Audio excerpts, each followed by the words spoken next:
नियतांक या cell constant. कल हम लोग एक सूत्र पढ़े थे, कल kappa equal to C L upon में ए पढ़े थे कल विशिष्ट चालकता में कि कप्पा इक्वल टू क्या होता है, सी एल अपान में ए में एल अपान ए जो होता है सेल नियतांक होता है, सेल नियतांक है। कि कल जब हम विशिष्ट चालकता में पढ़ रहे थे तो उसमें कप्पा इक्वल टू सीएल अपान में एक ए अपना एक हम लोग फार्मूला पढ़े थे। इस सीएल अपान में ए में से जो एल अपान ए होता है उसी को हम क्या कहते हैं, सेल नियतांक कहते हैं। एल था क्या, इलेक्ट्रोडों के बीच की दूरी, और ए क्या था, इलेक्ट्रोडों के अनुप्रस्थ काट का क्षेत्रफल। यहां से अगर आप परिभाषित करेंगे तो परिभाषा क्या होगी कि दोनों इलेक्ट्रोडों के बीच की दूरी तथा इलेक्ट्रोडों के अनुप्रस्थ काट के हम क्या कहते हैं, क्षेत्रफल के अनुपात को ही क्या कहते हैं, सेल नियतांक कहते हैं। कि किसी विद्युत अपघट्य के विलयन में उपस्थित इलेक्ट्रोडों के बीच की दूरी एल तथा इलेक्ट्रोडों के अनुप्रस्थ काट का क्षेत्रफल ए का जो अनुपात होता है उस अनुपात को ही क्या कहा जाता है, सेल नियतांक कहते हैं। डिफिनेशन क्या लिखेंगे, अतः किसी विद्युत अपघट्य विलयन में, किसी विद्युत अपघट्य विलयन में उपस्थित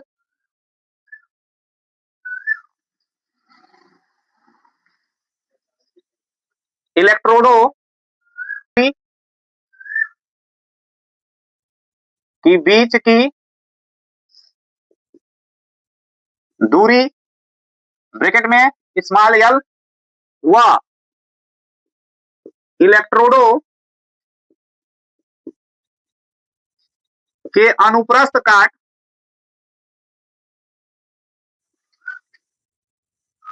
का क्षेत्रफल, अनुप्रस्थ काट का क्षेत्रफल ए के अनुपात को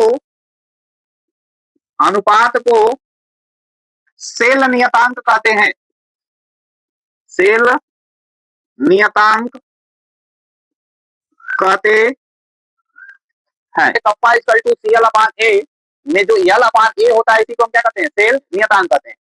अर्थात यहाँ से हमको परिभाषा क्या मिल रही है कि इलेक्ट्रोडों के बीच की दूरी तथा इलेक्ट्रोडों के अनुप्रस्थ काट के क्षेत्रफल को ही हम क्या कहते हैं, सेल नियतांक कहते हैं। इसलिए हमने क्या लिखा, अतः किसी विद्युत अपघट्य के विलयन में उपस्थित इलेक्ट्रोडों के बीच की दूरी एल व इलेक्ट्रोडों के अनुप्रस्थ काट का क्षेत्रफल ए के अनुपात को क्या कहा जाता है, सेल नियतांक कहते हैं।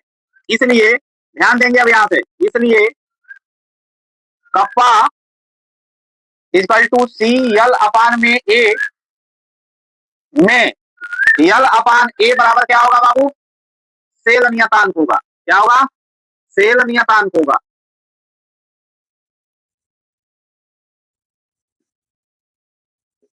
इसलिए कप्पा इक्वल टू हम क्या लिख सकते हैं, सी आई इंटू में हम क्या लिख सकते हैं बाबू, सेल नियतांक। क्या लिख लेंगे, सेल नियतांक।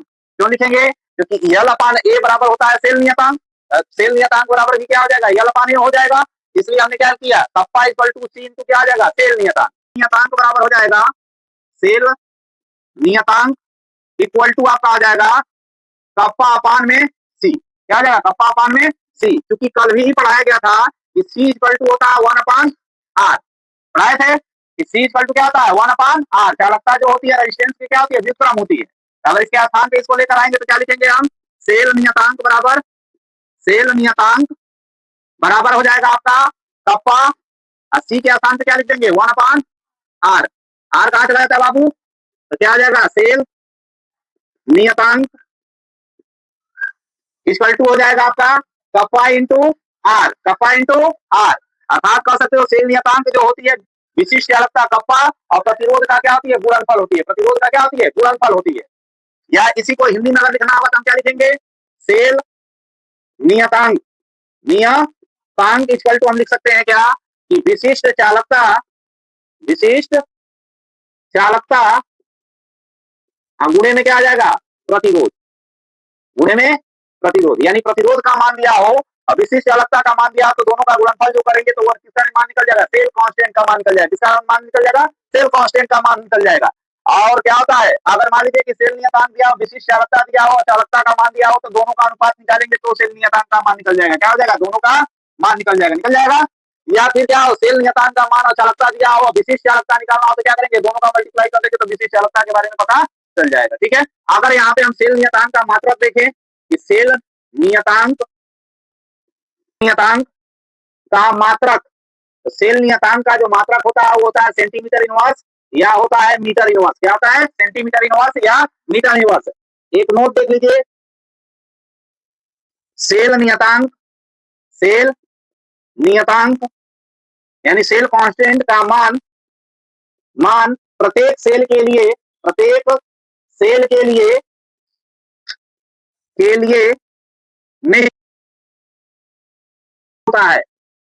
निश्चित होता है। यानी जितने भी सेल होते हैं उनमें सेल कांस्टेंट का मान क्या होता है, हमेशा निश्चित होता है। तुल्यांकी चालकता को कहा जाता है इक्विवेलेंट वेट, इक्विवेलेंट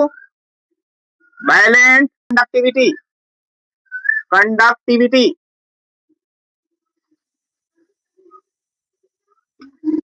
तुल्यांकी चालकता को रिप्रेजेंट किया जाता है लेमडा इक्यू से। किससे रिप्रेजेंट करते हैं, लेमडा इक्यू से। तो इसके बाद एक और हेडिंग होगी जिसका नाम होगा मोलर चालकता। क्या होगा, मोलर चालकता, वह अपने आप समझ में आ जाएगा। देखिए तुल्यांकी चालकता का मतलब क्या है, ये कोई पात्र है और इस पात्र में हम क्या करते हैं, विद्युत अपघट्य पदार्थ का जली विलयन लेते हैं। विद्युत अपघट्य पदार्थ का जली विलयन पदार्थ मिला रहे हैं वो कौन है, NaCl है। कौन है, NaCl है। तो ये NaCl को जब जल में घोलोगे तो ये किसमें टूटता है, Na++ Cl- में। किसमें टूटता है, Na++ Cl- में। और बहुत सारे क्या होंगे इस जली विलयन में, सोडियम आयन और क्लोरीन के आयन बनेंगे। क्योंकि यह प्रबल विद्युत अपघट्य पदार्थ होता है इसलिए इसका 100% आयनन होगा और जिसके कारण बहुत सारे इसमें सोडियम के आयन मिलेंगे और क्लोरीन के आयन मिलेंगे। फिर आपको करना क्या है, इसमें क्या करना है, इलेक्ट्रोड लगाना है। क्या लगाना है, इलेक्ट्रोड लगाना है। और इलेक्ट्रोड लगाकर जब विद्युत धारा प्रवाहित करोगे तो होगा क्या, धनायन जो होंगे कैथोड की तरफ और ऋणायन जो होंगे एनोड की तरफ। मान लीजिए ये आपकी क्या थी, एनोड थी, इधर आएगा ऋणायन, ये आपकी कैथोड थी, इधर जाएगा धनायन। ये क्या करेंगे, माइग्रेट होंगे, यानी अपने अपने इलेक्ट्रोडों की तरफ क्या होंगे, आकर्षित होंगे। और आकर्षित होंगे तो चूंकि आप इलेक्ट्रोड लगाए होते इसमें विद्युत धारा प्रवाहित किया हो।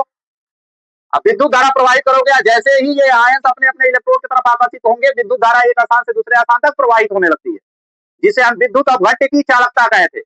कि किसी भी विद्युत अपघट्य पदार्थ के द्वारा धारा प्रवाहित करने की जो क्षमता होती है उसी को हम क्या कहते हैं, चालकता या कंडक्टिविटी कहते हैं, जिसे सी से रिप्रेजेंट किया गया था। किससे रिप्रेजेंट किया गया था, सी से। लेकिन ध्यान से समझिएगा, यदि जो ये विलयन बन रहा है इस विलयन का टोटल आयतन कितना हो, 1 घन सेंटीमीटर हो। कितना हो, मान लीजिए कि यहाँ आपकी ऊंचाई भी हो गई 1 सेंटीमीटर, लंबाई भी आपकी हो जाए 1 सेंटीमीटर और चौड़ाई भी हो जाए 1 सेंटीमीटर, तो टोटल आयतन कितना आ जाएगा, 1 घन सेंटीमीटर। यानी हमने तो विलियन पूरा बनाया है, लेकिन अगर ये जो विलियन टोटल बन रहा है ये टोटल विलियन बने आपका 1 घन सेंटीमीटर। कितना बने, 1 घन सेंटीमीटर। और इसमें जो ये विद्युत अपघट्य पदार्थ बोल रहे हो, इस विद्युत अपघट्य पदार्थ का केवल 1 ग्राम तुल्यांक घुला हो। क्या घुला हो, 1 ग्राम तुल्यांक घुला हो।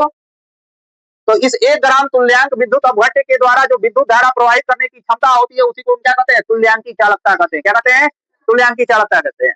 यानी क्या लिख सकते हैं, किसी विद्युत अपघट्य के 1 घन सेंटीमीटर आयतन वाले विलयन में यदि विद्युत अपघट्य का 1 ग्राम तुल्यांक घुला हो, उस विलयन के द्वारा प्रवाहित होने वाली विद्युत धारा की जो मात्रा होती है उसी को हम क्या कहते हैं, तुल्यांकी चालकता या इक्विवेलेंट कंडक्टिविटी या लेमडा इक्यू कहते हैं। तो किसी विद्युत अपघट्य 1 घन सेंटीमीटर, विद्युत अपघट्य के 1 घन सेंटीमीटर आयतन वाले विलयन में यदि विद्युत अपघट्य का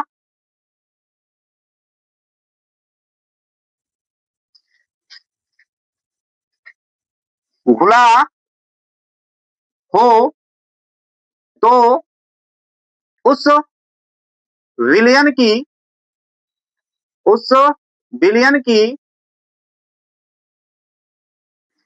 तो उस विलयन की चालकता तुल्यांकी चालकता कहलाती है। तुल्यांकी चालकता कहलाती है।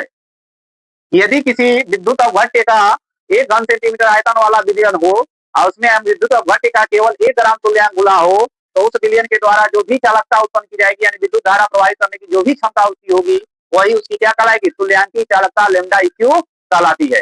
देखो ध्यान से, लेमडा इक्यू इक्वल टू होता है कप्पा इंटू 1000 अपान में होता है यन, अपान में होता है यन, जहां यन इक्वल टू होती है नॉर्मलता। इसकी नॉर्मलता विलयन की नॉर्मलता क्या होती है, विलयन की नॉर्मलता। या फिर लेमडा इक्यू इक्वल टू होता है कप्पा इंटू वी इक्यू, अर्थात एक शब्द लिख लो, जहां वी इक्यू इक्वल टू होता है 1 ग्राम तुल्यांक वाले विलयन का आयतन, विलयन का आयतन, ठीक है। अर्थात यहां पे क्या लिखेंगे कि लेमडा इक्यू इक्वल टू क्या आ जाएगा बाबू, विशिष्ट चालकता, विशिष्ट चालकता तुल्यांक वाले 1 ग्राम तुल्यांक वाले विलयन का आयतन, विलयन का 1 ग्राम तुल्यांक वाले विलयन का आयतन। यानी अगर आपको तुल्यांक की चालकता निकालनी है तो या तो आपको क्या दिया हो, विशिष्ट चालकता का मान दिया हो, नॉर्मलता दिया हो, तब आप तो इस फार्मूले से आप भी लेमडा इक्यू का मान निकाल सकते हैं। या फिर क्या दिया, विशिष्ट चालकता के साथ साथ यदि 1 ग्राम तुल्यांक वाले विलयनों का आयतन दिया होगा तो हम इन दोनों का मल्टीप्लाई कर देंगे तो जो वैल्यू आती है वही उसकी क्या कहलाती है, इक्विवेलेंट कंडक्टिविटी या तुल्यांकी चालकता कहलाती है। तुल्यांकी चालकता का मात्रक, तुल्यांकी चालकता का मात्रक वह होगा बाबू आपका साइमन मीटर स्क्वायर इनवर्स। क्या होता है, साइमन मीटर स्क्वायर ग्राम तुल्यांक इनवर्स।